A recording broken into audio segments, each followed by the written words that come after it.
Ya, Baik Bapak, di sini saya akan bertanya mengenai beberapa manajemen kelas dan yang lainnya. Monggo Bapak perkenalkan dirinya. ya, sebelum kita mulai, nggak baiknya memperkenalkan diri. Saya Muhammad Hilmi Baharusyadi, mengajar di Nurul Quran, lembaga Nurul Quran kurang lebih 3 tahun dan menjadi wali kelas 2 tahun. Mungkin itu saja. Cukup. Baik Bapak. Langsung saja mungkin ya ke pertanyaan masuk. Iya. Sini ada beberapa pertanyaan yang saya tanyakan mengenai tentang kinerja atau yang berkaitan dengan manajemen kelas gitu. Iya. Menurut Bapak gitu, bagaimana cara penerapan manajemen kelas di saat pandemi COVID-19 ini? Untuk manajemen kelas masa pandemi COVID ini ya. Jadi memang justru kegiatan seperti ini, kegiatan daring secara online ini baru bagi kita semua, baru, di mana perlu yang namanya manajemen baru, tatanan baru, agar ilmu yang disampaikan para guru tetap bisa diterima oleh para siswa kan gitu. Makanya perlu yang namanya perubahan manajemen dari yang biasanya tatap muka menjadi daring. Jadi yang tugas daripada wali kelas supaya kegiatan belajar mengajar tetap bisa efektif, tentu pertama jadwal kegiatan pelajaran sudah disiapkan oleh sekolah. Jadi setiap ada jadwal utama yang mungkin sudah di-share dibagi ke para guru dan para siswa. Cuman pada setiap hari, setiap pagi jam 6, setengah 7 itu waka daripada sekolah lembaga Nurul Quran membagikan jadwal kembali, mengingatkan kembali bahwa hari ini waktunya siapa, pelajaran apa.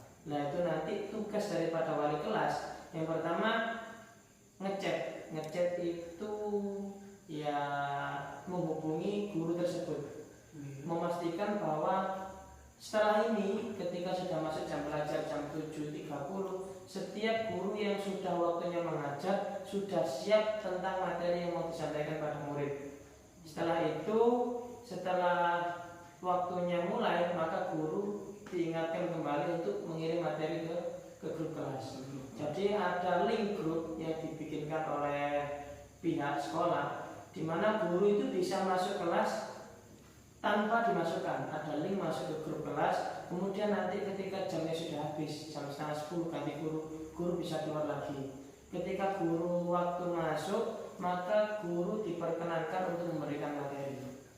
Jadi wali kelas memastikan bahwa pada jam itu guru sudah memberikan materi. Kemudian setelah itu guru wali kelas juga memastikan bahwa para siswa kelas itu benar-benar menyimak apa yang disampaikan oleh pemateri, sehingga ada yang namanya absensi kelas. Ada yang berbentuk sebut nama. Kalau kelas saya berikan seperti absen yang sudah masuk, sudah belajar, saya suruh kasih centang. Bisa nanti ya, dicentang. Siapa yang masuk pada hari itu dia dicentang. Jadi wali kelas memastikan bahwa pemateri menyampaikan materi dan siswa yang ada dalam kelas ikut menyimak. Ya, itu mungkin gambaran sederhana pembelajaran daring dan tugas wali kelas. Lalu untuk di masa pandemi seperti ini, untuk kayak pemilihan ketua kelas, pokoknya membentuk struktur organisasi kelas itu bagaimana? Yang menentukan ketua wali kelas, untuk pemilihan ketua kelas dan staf-staf yang ada di jalan-jalan yang lain. Kalau untuk pemilihan ketua kelas, justru ini tugas wali kelas. Wali kelas mencari siswa yang aktif, mencari siswa yang paling aktif, di mana siswa ini punya hubungan erat dengan teman-teman yang lain. Jadi ketika semuanya ada 2 anak ini yang sering ke absen, maka ketika wali kelas tanya kepada ketua kelas, dia langsung cek, memastikan bahwa anak ini masih pegang HP, maksudnya bisa untuk dihubungi. Baru kalau sudah mentok, itu tugasnya wali kelas cari anak yang aktif, minimal aktif cecetan lah. Jadi ketika sudah mentok, baru nanti wali kelas yang datang ke rumah. Jadi kita tetap wali kelas, karena guru yang lain kan nggak tahu, yang tahu kan wali kelas.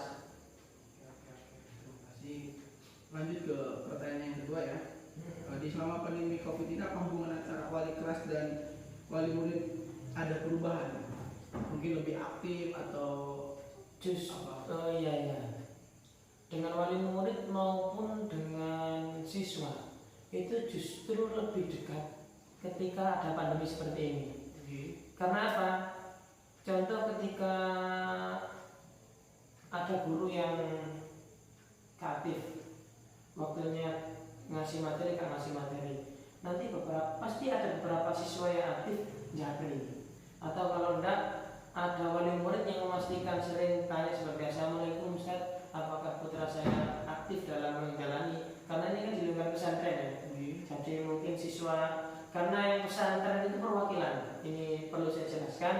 Kalau absensi, kalau anak kampung, Nurul Quran ini kan campur ya, antara anak kampung dan anak pesantren. Kalau anak kampung itu setiap anak mempunyai HP, tapi bagi pondok-pondok pesantren itu diwakili oleh satu orang pengurus, untuk mengabsenkan. Nah biasanya wali santri, wali murid, bahkan yang kampung juga sering japri wali kelas, bahkan ngejak ketemuan, sharing masalah anak ini. Jadi semakin dekat. Apakah anak saya semakin lagi? Dimana ketika pembelajaran efektif seperti biasa tatap muka itu jarang terjadi. Ada keinginan wali murid untuk bertemu dengan wali kelas jarang. Ada wali murid untuk ngecek hubungi wali kelas jarang. Justru seperti ini semakin dekat, meskipun via online semakin akrab, semakin sering berhubungan. Berarti perhubungannya baik ya? Perhubungannya baik. Iya. Adanya COVID, kita bisa lebih dekat dengan murid dan wali murid ya. Iya. Karena mereka pasti bertanya tentang pembelajaran yang belum dikasih. Lanjut ke pertanyaan selanjutnya. Nah ini kan pandemi, kita kan tidak bisa langsung bertatap muka dengan para murid, ya kan? Nah itu bagaimana cara memahami karakter murid? Apalagi bisa ada murid baru gitu kan? Iya. Itu bagaimana cara wali kelas memahami karakter murid itu dengan di pandemi seperti ini? Ya, kita tahu sendiri kan ada yang daring, ada yang luring ya kan? Ya. Itu bagaimana cara memahami karakternya? Jadi sebenarnya kita itu ketika online maka semuanya penilaiannya kan pasti online. Iya. Jadi kita wali kelas ini sebenarnya sedikit kesulitan karena tetap ada tuntutan nilai karakter dan sebagainya. Ada tuntutan seperti itu. Maka wali kelas itu biasanya melihat daripada keaktifan absensi ketika di grup WA dan juga ketika tanya. Maksudnya ada materi yang dirasanya agak sulit, beberapa siswa yang tanya, nah ini siswa yang bagus, karakternya bagus. Karena ada siswa itu absen ditaruh jam 6:30, dia baru absen jam 2, jam 3, ini kan agak bermasalah ya. Ini belajar betul apa enggak? Kadang habis maghrib baru absen, nah, itu kan bisa terlihat ada yang enggak mau absen. Jadi untuk penilaian karakter dan lain sebagainya dilihat daripada keaktifan ketika di grup. Semakin siswa itu semakin sering tanya, maka dia semakin mendapatkan nilai yang bagus di bidang itu. Nilai keaktifan dan karakter. Itu absensi itu ya. Karakter bisa dilihat dari absensi atau selain dari absensi mungkin atau dari tanya-tanya ke wali murid itu bagaimana perkembangan anak ibu di lingkungan keluarga atau di lingkungan teman. Itu salah satu pendorong juga, cuman ada nanti setiap akhir semester kan tetap ada pertemuan wali murid, biasanya itu ada tetap wali murid, dan wali murid biasanya datang dengan kepada wali kelas konsultan, saling konsultasi. Cuman juga kalau sikap secara real itu bisa juga dilihat karakter siswa ketika bertanya, adab sopannya, karena ada beberapa kasus itu siswa ngecek guru wali kelas, bahkan wali kelas itu seperti bahasa teman biasa, nggak ada sopan-sopannya, telepon juga nggak ada sopan-sopannya. Nah itu kan juga nilai minus sebenarnya bagi dia sendiri untuk acuan daripada pengisian rapor dan sebagainya. Itu ada ya seperti itu. Ada itu seperti itu. Dilihat dari daring ya. Dari daring. Berarti perbedaan antara daring dengan tidak daring itu bagaimana untuk penilaian karakternya? Kalau karakter jelas beda ya, karena kalau daring itu kita fokus pada semua berbasis online, semua via media sosial, maka penilaiannya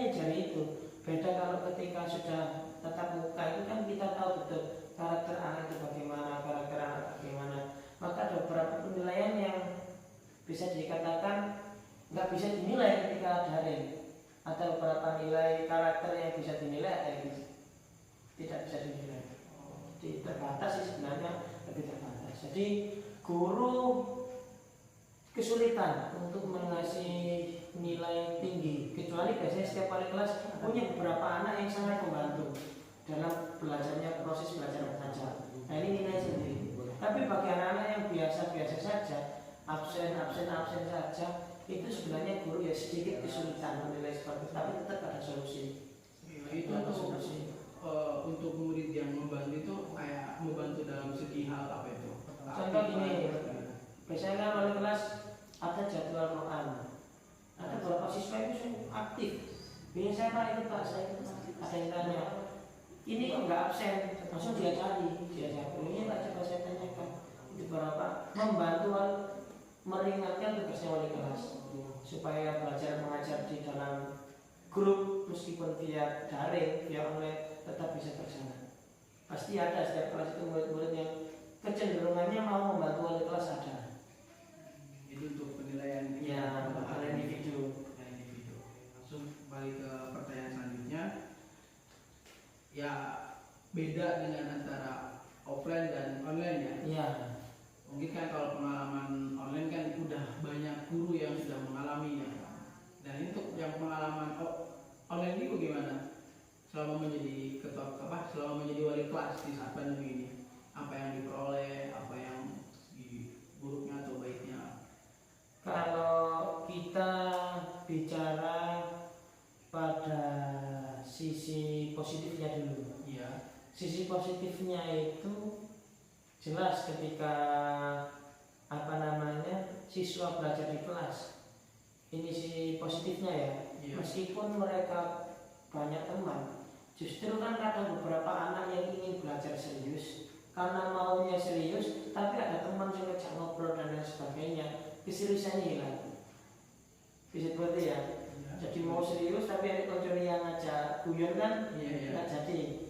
Daring itu anak-anak yang serius bisa maksudnya bisa maksimal dalam belajarnya, dan mereka selain punya bahan daripada buku, mereka juga punya akses internet. Mereka bebas bermain HP, maka banyak mendapatkan sumber-sumber dari yang lain di waktu pembelajaran, yang dimana itu biasa tidak dilakukan, tidak boleh dilakukan ketika tatap muka. Karena mungkin ketika guru jelaskan waktu tatap muka ada siswa yang browsing dan boleh, sedangkan bawa HP saja tidak boleh. Minusnya ada beberapa pelajaran yang sulit dijelaskan ketika menggunakan via daring, seperti tafsir, nahwu sorof, bahasa Arab. Ini yang perlu tatap muka, bahasa-bahasa asing. Mungkin kalau belajar sejarah itu bagus, karena dia selain dapat daripada guru pemateri, dia juga bisa browsing. Jangan bahas sejarah dan panjang. Lah ada beberapa ilmu yang perlu dijelaskan langsung, itu kesulitan. Karena pernah beberapa kali guru itu mencoba membuat video seperti nahwu, dijelaskan betul sampai beberapa menit. Ternyata ketika diupload, banyak siswa yang mengeluh, ya paketan dan juga memori HP-nya kurang mumpuni. Ya seperti itu, beda plus dan minusnya kegiatan daring gini. Ya mungkin itu saja ya beberapa pertanyaan yang tadi jawab dan sudah saya tanyakan juga. Ya ini pembelajaran bagi saya dan bagi teman-teman di lembaga pendidikan yang menurut Quran ya. Ya mungkin itu saja ya. Ya pokoknya semoga manfaat bagi saya dan bagi penonton. Ya nanti saya mau izin juga untuk di share ke YouTube. Oh iya, ya tidak apa-apa. Baik, sekian Bapak, terima kasih Bapak waktunya. Saya akhiri ini.